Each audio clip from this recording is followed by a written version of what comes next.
Namaste, and welcome to our continuing series on the synthesis of yoga with our beloved Ranga.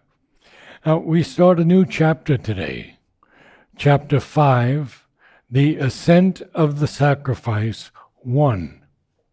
There are two parts, the works of knowledge, the psychic being.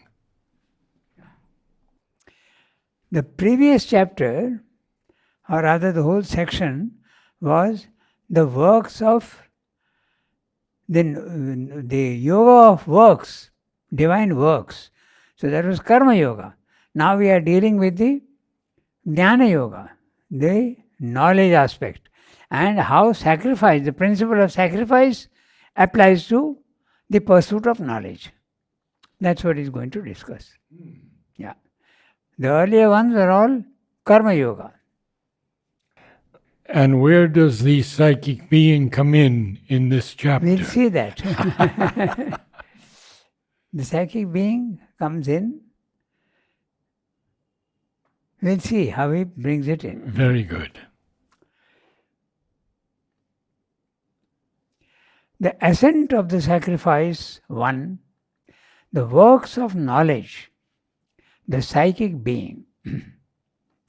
This then is in its foundations the integral knowledge of the Supreme and Infinite to whom we offer our sacrifice. And this, the nature of the sacrifice itself, in its triple character, a sacrifice of works, a sacrifice of love and adoration, a sacrifice of knowledge. For even when we speak of the sacrifice of works by itself, we do not mean the offering only of our outward acts, but of all that is active and dynamic in us. Our internal movements, no less than our external doings, are to be consecrated on the one altar. The inner heart of all work that is made into a sacrifice is a labor of self-discipline and self-perfection, by which we can hope to become conscious and luminous with a light from above, poured into all our movements of mind, heart, will, sense, life and body. An increasing light of divine consciousness will make us close in soul and one by identity in our inmost being and spiritual substance with the master of the world sacrifice, the supreme object of existence proposed by the ancient Vedanta. But also it will tend to make us one in our becoming by resemblance to the divine in our nature, the mystic sense of the symbol of sacrifice in the sealed speech of the seers of the Veda. So, he has more or less summarized what he has been saying, that sacrifice is to be practiced in karma yoga, bhakti yoga, jnana yoga. So far as your knowledge is concerned, your love of the divine is concerned, and even your actions. So this is the sacrifice that is to be done. And it has to be offered to the Supreme, necessarily the Purushottama, the personal aspect of the divine. But the works of knowledge, it will be something else slightly. It can be the impersonal aspect of the divine also. But if it is sacrifice, it has always to be the person. You can't address it to the impersonal. Could you explain to us what the sealed speech of the seers is? The sealed speech of the seers of the Veda is all because the higher knowledge is ineffable. You can't put it into words. So naturally, they have to use symbols. So when they say, for instance, Saraswati, you must know what they are talking about. So it is sealed. But if you have the experience, the seal is broken and you come to know, Saraswati represents inspiration. Then Sarama, the hound of heaven, So, if you don't know what sarama is, but when you have the experience, like Sri Aurobindo did, oh, it means discrimination.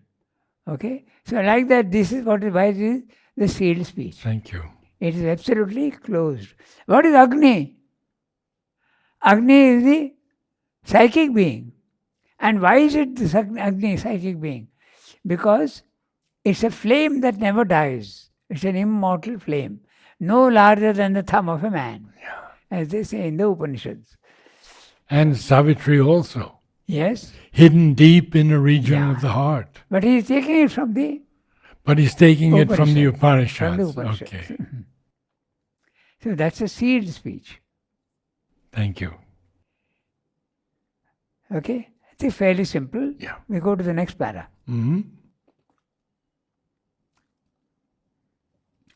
But if this is to be the character of the rapid evolution from a mental to a spiritual being contemplated by the integral yoga, a question arises full of many perplexities but of great dynamic importance.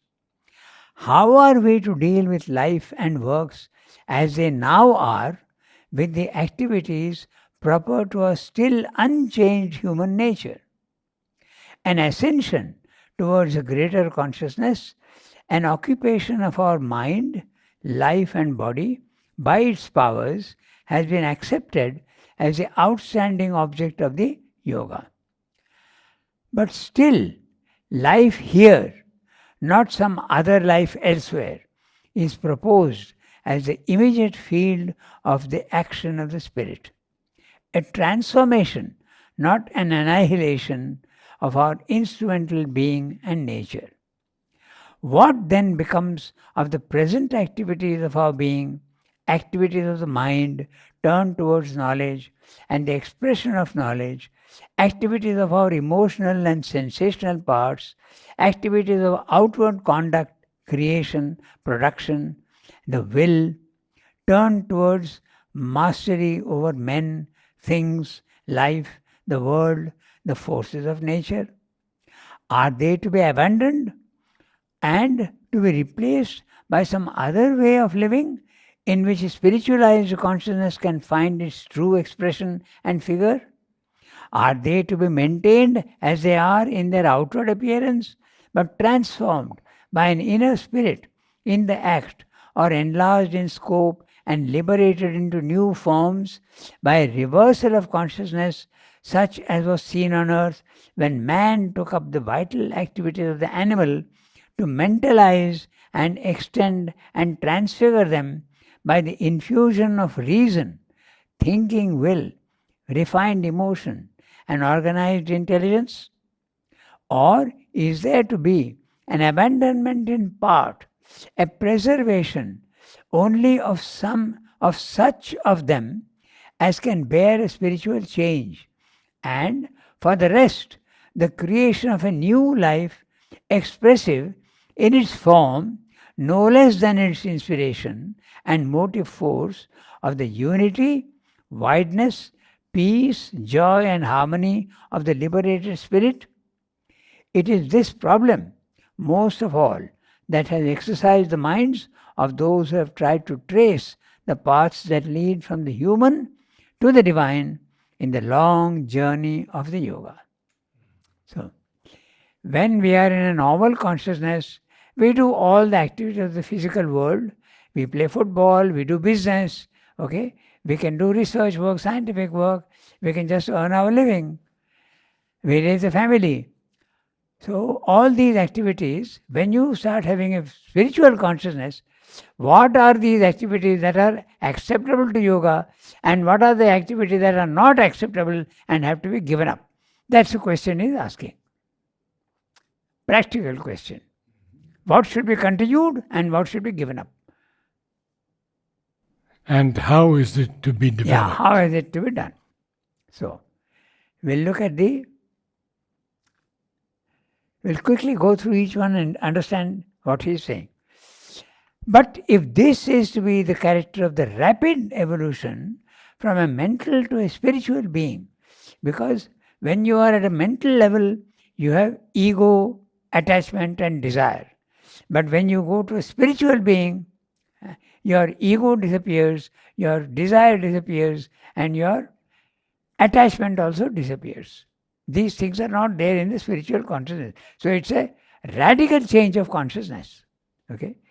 Contemplated by the integral yoga.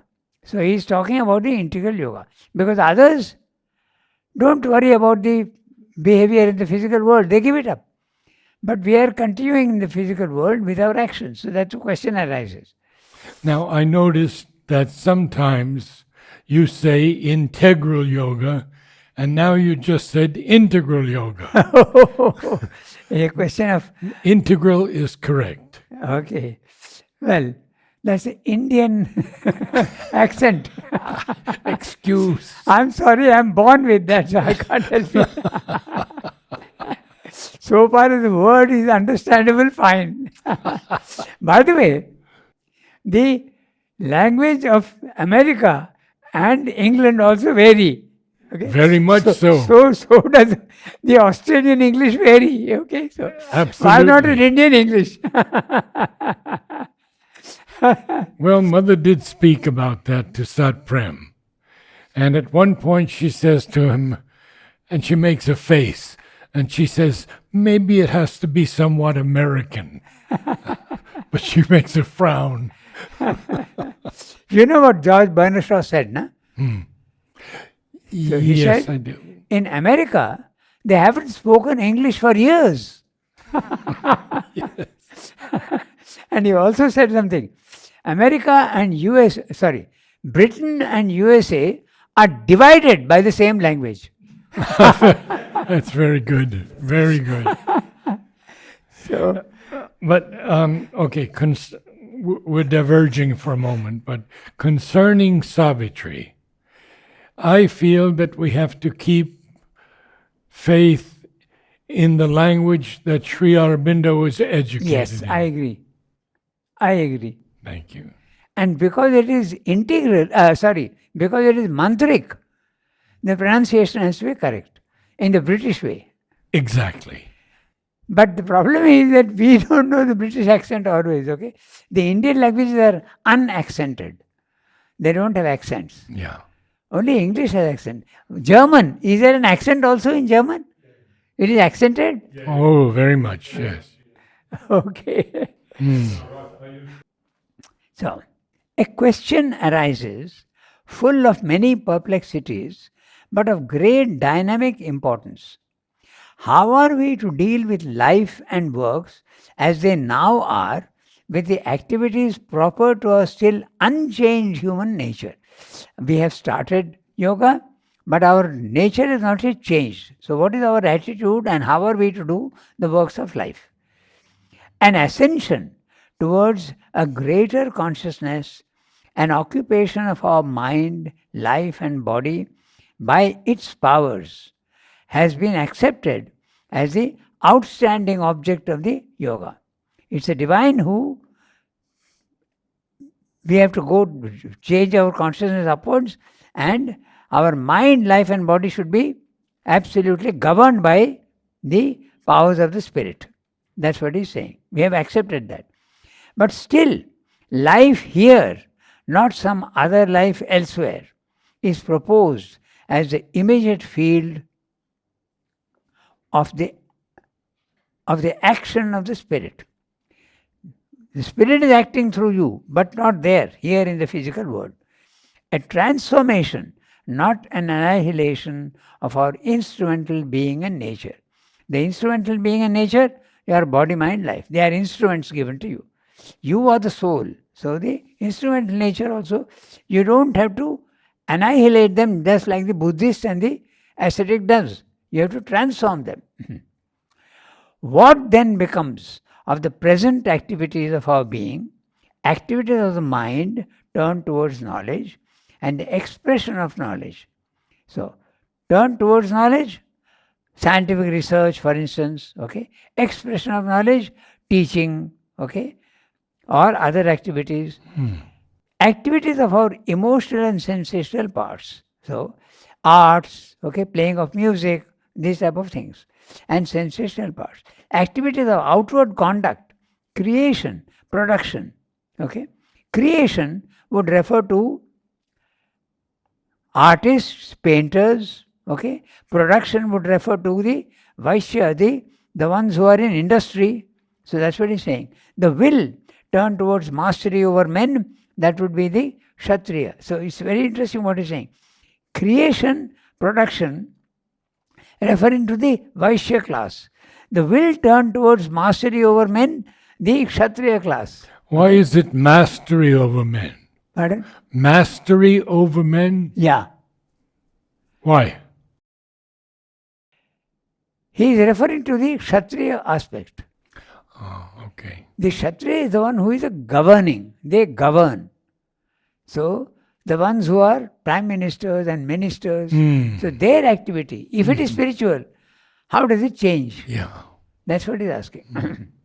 He has told you that all the normal activities of mind, life and body, that's why he's saying production.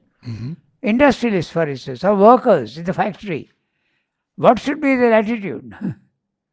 And how should they do the work? Okay, so creation, he talks of creation mostly musicians and painters and sculptors, art. He calls it creation. He uses the word like that. And he is talking of production, those who are the business class or the merchant class. I am doing business. What should be my attitude if I am going to become a spiritual man? Okay. I remember this question exactly was what we were talking of Eckhart the other day, right? So when he was here last time, he asked me, I have got court cases going on. What should be my attitude? That's what Swami is asking. So that's what he's going to answer now. What should be the attitude? Should we continue with the court cases or should you drop them? Or if you don't drop them, what should be the attitude? Okay? So, emotional sensation, creation, production, and will turn towards mastery over men, things, life, and forces of the world. Are they to be abandoned and to be replaced by some other way of living in which a spiritualized consciousness can find its true expression and figure? Or should we continue with what we are doing? That's a question. Okay? Are they to be maintained as they are in their outward appearance, but transformed by an inner spirit in the act, or enlarged in scope and liberated into new forms by a reversal of consciousness, such as was seen on earth when man took up the vital activities of the animal to mentalize and extend and transfigure them by the infusion of reason, thinking will, refined emotion, and organized intelligence. So, if you take up the court case, for instance, okay, court cases are there. If you are a normal human being, you want to win the case. But if you are now in a spiritual consciousness, you have to leave the result of the court case to the divine and surrender to him and remain calm and quiet. So that has to be the approach. So that's what he's saying. It has to be a change. You accept whatever the divine is going to give you, the result of your court case. But continue with the action. That's what he will tell you. The Gita also tells you that, and Srimad also tells you that. If you are an engineer or a doctor or a businessman, you don't need to give up the activity. It can continue. But the attitude has to change. Okay. So, or is there to be an abandonment in part, a preservation only of such of them as can bear a spiritual change, and for the rest, the creation of a new life, expressive in its form, no less than its inspiration and motive force of the unity, wideness, peace, joy and harmony of the liberated spirit? This is also a question that he discusses in the last chapter of the Life Divine. So what are we to? Partly are we to give up our activities? So, in fact, he answers this question later on also. For instance, you are a football player. Now, while I am playing football, I have to concentrate on that football. Can I think of the divine? So if the individual feels that no, that's not possible, he is justified in giving up that activity for some time. That's what he'll tell you later on. Because the principle is you don't need to give up any activity. But if you find that that particular activity which you are engaged in is a hindrance to your yoga, you give it up temporarily. And then again go back to it. Interesting. When you are in a condition where you can think of the divine and continue to play football. I'm talking of football only, but it can apply to any other. Well, I have a good football story for you. Yes. Yes, in Texas, which is the home of football, from the youngest to the oldest, the coach gathers all around, the whole group around, and he says, "Let us pray to God to beat these." That's the attitude. But probably mother would say, let us pray to God to win without hating the enemy. But the other side is doing the same thing. I remember when our teams used to go out to play football or to play cricket, okay, mother was very keen that we should win. She would ask, when sometimes we played against outside teams, and I was there watching, and one day she asked Sunil. Sunil was the football, he used to play football also, not only music, but also football. And mother asked him, you won or lost? He said, no mother, we won. So what was the score? He said, we won by 1-0. Now 1-0 in football is pretty good. Pretty good. Not bad. Mother said, what, only one goal? Oh. So, but then Sunil explained to mother that one goal is good enough, mother, in football. It's not cricket that you score 500 runs. So, liberated spirit. It is this problem, most of all, that has exercised the minds of those who have tried to trace the paths that lead from the human to the divine in the long journey of the yoga. So, what the solution is, we will come to know. He will tell us. We read the next para. Oh, yes. Every kind of solution has been offered, from the entire abandonment of works and life, so far as that is physically possible, to the acceptance of life as it is, but with a new spirit, animating and uplifting its movements, in appearance the same as they were, but changed in the spirit behind them, and therefore in their inner significance. You don't need to change the outer activity.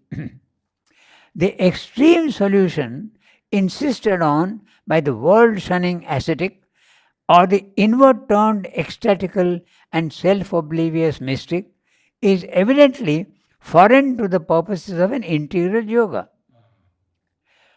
Now, he is talking of the world-shunning ascetic is the path of knowledge, okay, and the inward-turned ecstatical and self-oblivious mystic is the path of love and devotion, bhakti yoga, is evidently foreign to the purpose of an integral yoga.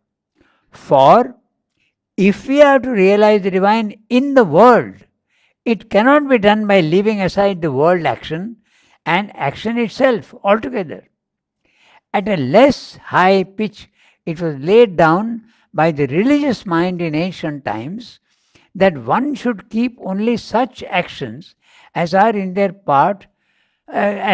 nature, part of the seeking, service, or cult of the divine, and such others as are attached to these, or in addition, those that are indispensable to the ordinary setting of life, but done in a religious spirit and according to the injunctions of traditional religion and scripture.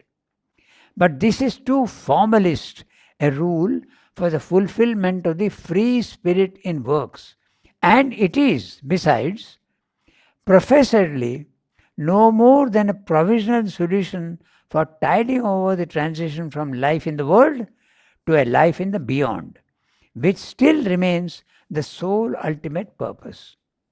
An integral yoga must lean rather to the Catholic injunction of the Gita that even the liberated soul living in the truth should still do all the works of life so that the plan of the universal evolution under a secret divine leading may not languish or suffer.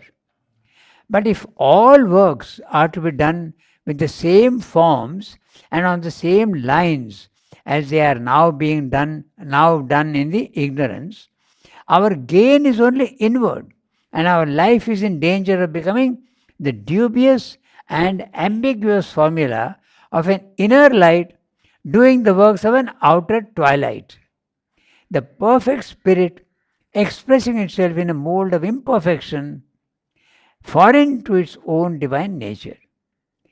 If no better can be done for a time, and during a long period of transition, something like this does inevitably happen, then so it must remain till things are ready and the spirit within is powerful enough to impose its own forms on the life of the body and the world outside. But this can be accepted only as a transitional stage and not as our soul's ideal or the ultimate goal of the passage. If it is clear, we'll go on to the next. But if it is not clear, we can go through each sentence as you want. Well, I have a few things that I'd like to follow up on your previous comment. Yeah. That if something is not inducive to someone spiritually, one could give it up for a time. Yes. For a time, yes. Temporarily, you can give it up. That is very clearly he has said that. Because you have to go faster, so you go. There was a gentleman here in Pondicherry who was extremely devoted to Mother and Sri Aurobindo. In fact, he had a psychic awakening. He was running a bar. It was a family business which had come to him. Okay, so he started it, but he was running a bar. Okay, a place where he sold liquor. Yeah. So he had doubts about what he should do. Okay, so whether he should continue that business or not. Okay, so he was thinking of closing down that and starting a bicycle business or something like that. So this was the problem that he had. But he considered that selling liquor is something bad. Okay? But that's not necessarily true. Because when Sri Aurobindo was asked about prohibition, okay, he said that prohibition is no solution because it will be bootlegging. Sure. It will be sold illegally. And sometimes poisonously. Yes. And illegally, and not only that, they will adopt all sorts of things. They will illicit liquor can be even dangerous. In India, we have had several cases where 100 people have died the next day because they consumed the liquor which was not okay. So Sri Aurobindo said, that is not a solution, but what you have to do is to give pure stuff. So in other words, he was not it's an individual decision. It's an individual decision. So he didn't give it up finally. But his whole attitude changed. It should be that you're not doing it for a profit. You're just doing it because there's a demand. Okay, but even then he had many doubts, but he didn't stop the business. Suppose you're a hangman. Okay? Your duty is to hang people who have been condemned to death. What should be your attitude? Oh, Yeah? very good question. So this is a question being discussed here. The Gita is very clear. No activity need be given up. Your attitude has to change entirely. I give you the example of football and that of a A man whose duty is to hang people, what should he do? Or a soldier, he has to kill. Or a man who is selling liquor, how to do? But if he finds that his yoga is being disturbed at the individual level, he is justified in giving it up for some time. So it depends on the individual. There is no fixed rule. Yeah, there is no fixed rule. Cut and dried rule is not there. So an integral yoga must lean rather to the Catholic injunction of the Gita that even the liberated soul living in the truth should still do all the works of life, so that the plan of the universal evolution under a secret divine leading may not languish or suffer. Then Sri Aurobindo would say about this other thing, just now it struck me, that suppose you think that selling liquor is bad and you stop it. Will it solve the problem in the world? No. Some other businessman will come and start it. So that's not the solution. I go to the next sentence. Mm-hmm. So that the plan of the universal evolution under a secret divine leading may not languish or suffer. This is what Sri put in English here, but in the Gita it is Loka Sangrahanartham. That means to say, for the maintenance of the world as it is, you have to continue to work. Okay.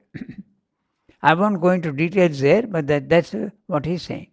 But if all works are to be done with the same forms and on the same lines as they are now done in the ignorance, our gain is only inward and our life is in danger of becoming the dubious and ambiguous formula of an inner light doing the works of an outer twilight. The perfect spirit expressing itself in a mold of imperfection foreign to its own divine nature. This is what happens in the Jnana Yoga or the Bhakti Yoga if you are not changing your outer nature. Your consciousness is up there, but in the physical world you are going on with your old actions like before. So that's not what Sri Aurobindo wants. He wants even the lower nature to change. Okay? When I was a very young fellow, I found a line from the Gita, supposedly. I don't know if it's true. But my father was a hard worker, and I sent this for his birthday. If I did not work, these worlds would perish. Yeah, that's it. Is it from the Gita? Yes. Okay. That's exactly what I was going to say, but I said I won't go into details. Because okay. Since you have raised the question, I'll tell you what is meant by Loka Sangrahanartham. The Gita says, Krishna says, I have nothing to gain by doing any work. I have got everything. And yet I engage myself in doing work in the physical world. What is meant by the divine working in the physical world? The spirit is static. The world is in movement. And movement means work. Work is movement. So who is doing this? The divine is doing this. And if it didn't work, there will be no movement in the physical world, it will die. That is what is meant. So he has to keep it in motion. And that means he has to work. So he is working. Yeah, that's true. It's in the Gita. And therefore he says that everybody else also, those who have realized me, should continue to do work in the physical world, become my instruments, and help in the evolution of the world. That's right.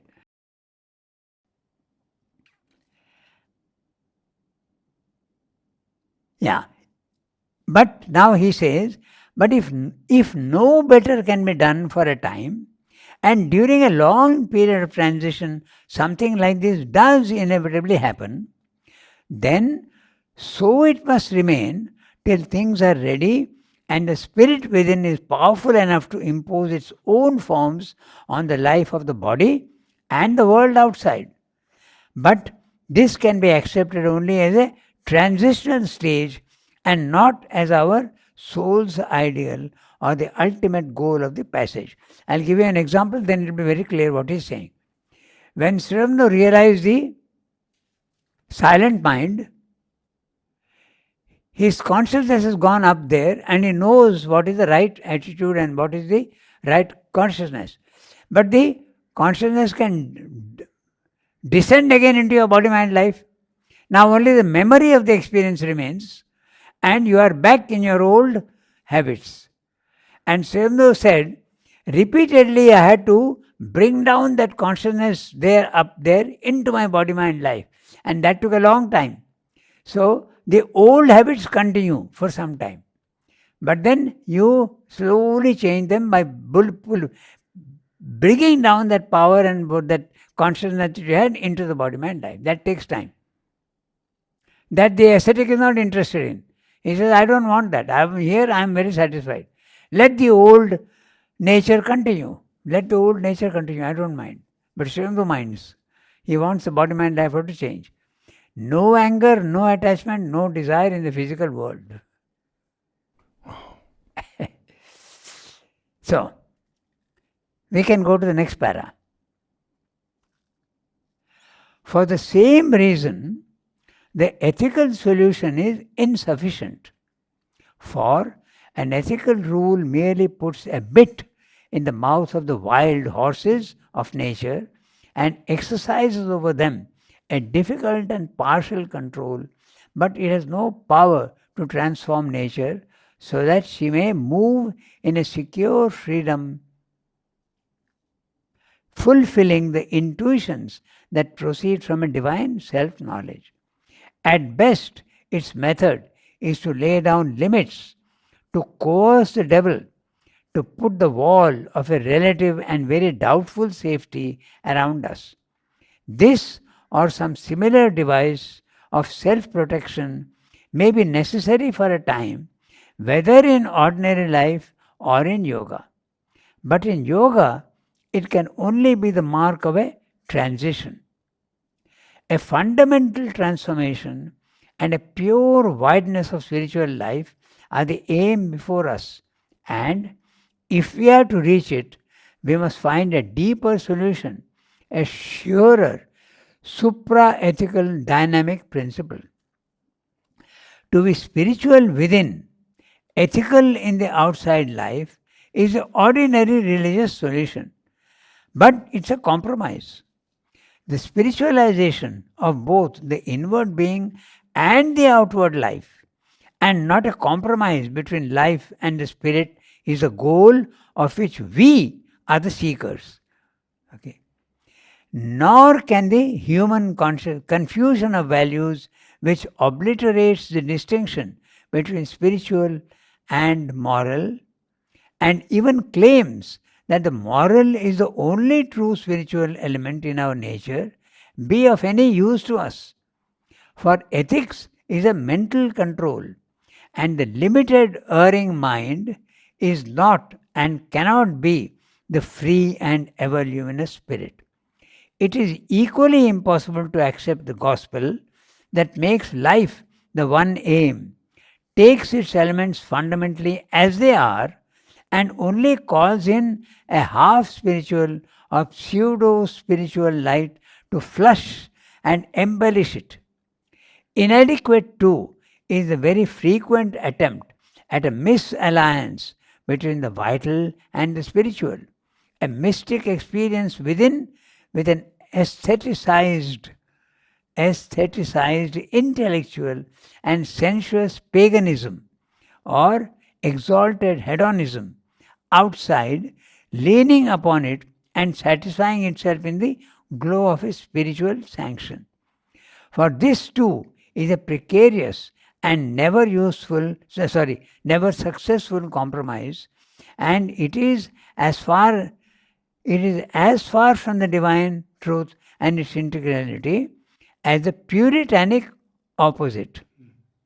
These are all stumbling solutions of the fallible human mind, groping for a transaction between the high spiritual summits and the lower pitch of the ordinary mind motives and life motives.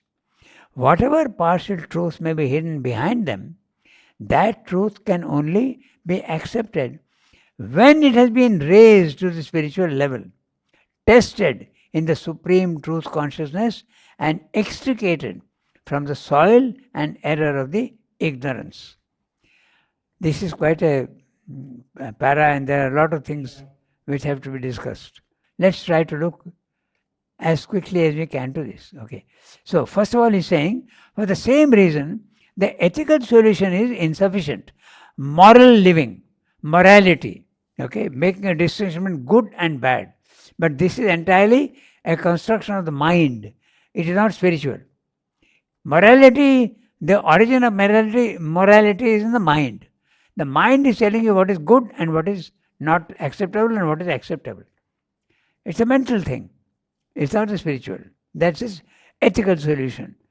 An ethical solution, ethical rule, merely puts a bit in the mouth of the wild horses of nature. The wild horses of nature are your senses. They are often pictured as horses running wild. And you have to control them, your senses. When you see something beautiful, you want to possess it. When you smell something good, you want to again acquire it. Eating, okay, touch, all these senses are always outward oriented. You have to pull them in. And the reverse as well. Yes. Okay, that's the pulling in. That's the fifth principle in the Raj Yoga. Pratyahara.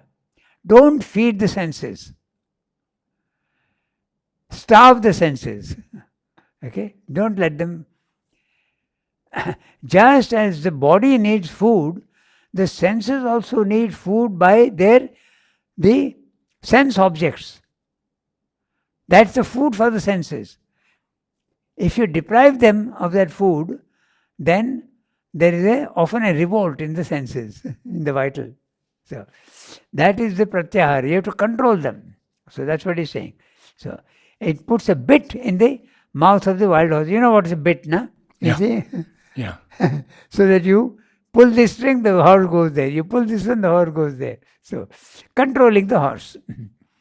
And exercise over them a difficult and partial control, but has no power to transform nature so that she may move in a secure freedom, fulfilling the intention that proceed from a divine self-knowledge. The divine self-knowledge is not morality. At best, its method is to lay down limits, to coerce the devil, force him to put the wall of a relative and very doubtful safety around us. That one I don't get. Eh? You have to explain that one. Oh. The devil, why the devil? Yeah, coerce the devil. Everybody, we have the ego in us, okay? And that has to be coerced. You have to sometimes deny yourself. The devil is there in everybody in some form or other. Okay. Not the devil himself. In that sense, yeah. Representative movements of the devil. Yeah. Okay, so that is there. You have to coerce it. This is in the moral thing. Huh? To put the wall of a relative and very doubtful safety around us. Don't do this, don't do this. That's morality. Okay? Spiritually, you have to deal with it in a different way. But morality, don't do it. There are very interesting examples that can be given for that. Okay, so the first in Raj Yoga and other yogas also is a detachment from what you are doing. First, a detachment. Separate yourself. Because to control with your mind is not possible. The mind cannot control the vital. The vital is much stronger than the mind. So if you put a control over your mind, it is not control, it is suppression. Whereas you don't want suppression, you want a rejection. Yes. So that can be done only by higher powers. That's why Srimad resorts to surrender to the divine. Let the divine do the work for you. But if you do it with the mind, it doesn't always work. It won't work. It's not suppression. Because the more you suppress, at other times it will come up like a volcano. Yeah, Mother speaks about that to us, yes. Yeah. So, that's what he's saying. At best, its method is to lay down limits, coerce the devil, put the wall of a relative and very doubtful safety around us. This or some similar device of self-protection may be necessary for a time, whether in ordinary life or in yoga. So, morality is temporarily valid. Just like if you put plants on the pavement, okay? In India at least, the goats and the cows will come and eat them up. So you have to put a fence around them to protect that plant until it grows big. Then you can remove the fence. Good example. That's exactly what you have to do also for yourself. Don't indulge in it for some time. Okay? Protect yourself from it. That's what it says. So for a certain time, morality is good. It is better to be moral than to be immoral. And if you are in a spiritual consciousness, morality is not applicable to you. So it's an intermediate stage where it is necessary. But it's not a spiritual life. This or some similar device of self-protection may be necessary for a time, whether in ordinary life or in yoga. In ordinary life, yes, you have to control your ego. Because if you don't control your ego, there will be a reverse action on you. There will be a reaction. People will react. And you will suffer if you are too egoistic. So, that's why you have to control your ego to a certain extent. But in yoga, it can only be the mark of a transition. Exactly. The morality is a transition point. Okay, so a fundamental transformation and a pure wideness of spiritual life are the aim before us. And if we are to reach it, we must find a deeper solution, a surer supra-ethical dynamic principle. To be spiritual within, ethical in the outside life, this is the ordinary religious solution. But it's a compromise, the spiritualization of both the inward being and the outward life, and not a compromise between life and the spirit, is the goal of which we are the seekers. Even the body-mind life in the outer nature must be transformed. We are the seekers. He's talking of the integral yoga. The others are not interested. Okay? So, nor can the human confusion of values, which obliterates the distinction between spiritual and moral, and even claims that the moral is the only true spiritual element in our nature, be of any use to us. So this is the, he has given examples also elsewhere that particularly in the West, religion was banned for some time because scientific research has to go forward. So humanitarianism, charity, okay, philanthropy is the highest that man can do. It's in the West, it is very commonly understood in that way. But Same is saying that's not it. That's not it at all. Okay? So, nor can the human confusion of values, which obliterates the distinction between spiritual and moral, and even claims that the moral is the only true spiritual element in our nature, be of any use to us. For ethics is a mental control, and the limited erring mind is not and cannot be the free and ever luminous spirit.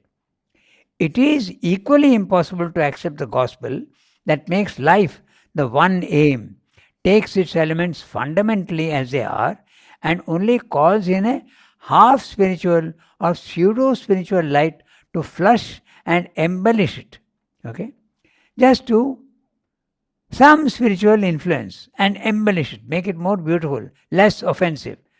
Inadequate too is a very frequent attempt at a misalliance of the vital and the spiritual.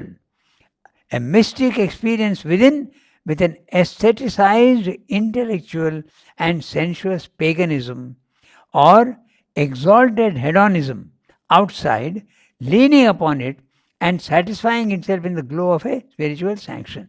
Now this is exactly what very people often do. They live an ordinary life and claim that they are doing a spiritual life. Okay? They'll engage in, and they even say that all this is also part of life. I'll be very open and specific about it. I had an argument once with somebody who came from America. Okay? So, and he said that sex can be very much part of spiritual life. That's exactly what Surendra is denying here. Okay? And when you do that, there will be a tremendous amount of repercussions on you.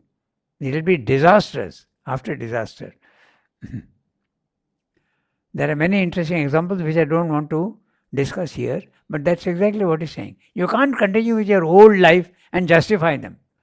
That's what he's saying. Okay, so misalliance between the vital and the spiritual, a mystic experience within with an aestheticized, intellectual and sensuous paganism.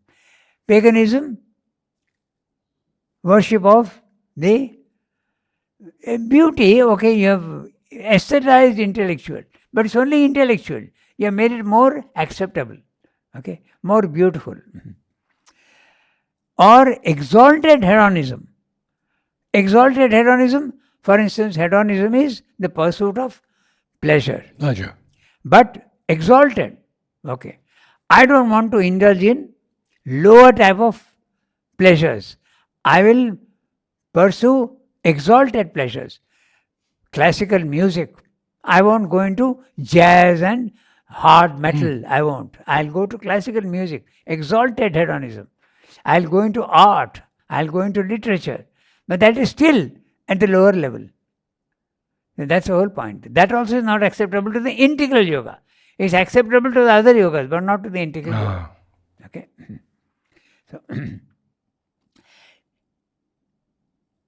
for this too is precarious and never successful compromise, and it is as far from the divine truth and its integrality as the puritanic opposite. Now that's very interesting.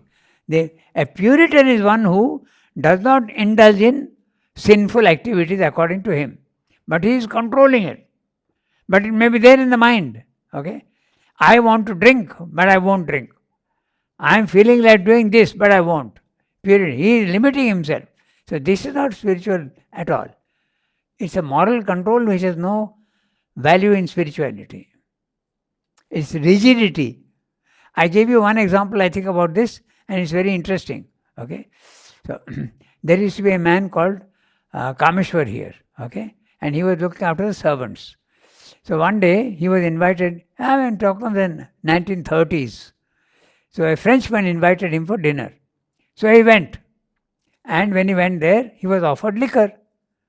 So Kameshwar, in a very puritanic spirit, he said, "I don't drink. I won't drink." Then he came back to mother and told mother that, mother, I told you. Yes. He offered drink to me and I refused. Now, mother is not a Puritan. Okay? The real control has to be there. Okay? And she said, "What? You refused a Frenchman? You insulted him." So, it is not what is wrong is the attachment. But if you are doing it without attachment, there is no sin involved. Okay, so this is the principle that also the tantrics use. Okay, this is the principle that the tantrics use. They drink, they womanize, they do everything, but the idea is without attachment. Conquer the difficulty while facing the difficulty. But it's a very difficult thing, and tantra is a very, very exalted ideal. Everybody can't do it. That's why tantra is valid, but it is only valid for those who have already a divine nature to start with. They can do it, but not the ordinary man. He is bound to fall. He is bound to fail. So tantra is valid, but it's a very difficult path, and it often ends in failure. So this is what's being discussed here. Okay, so puritanic opposite. These are all stumbling solutions of the fallible human mind, groping for a transaction between the high spiritual limits and the lower pitch of the ordinary mind motives and life motives.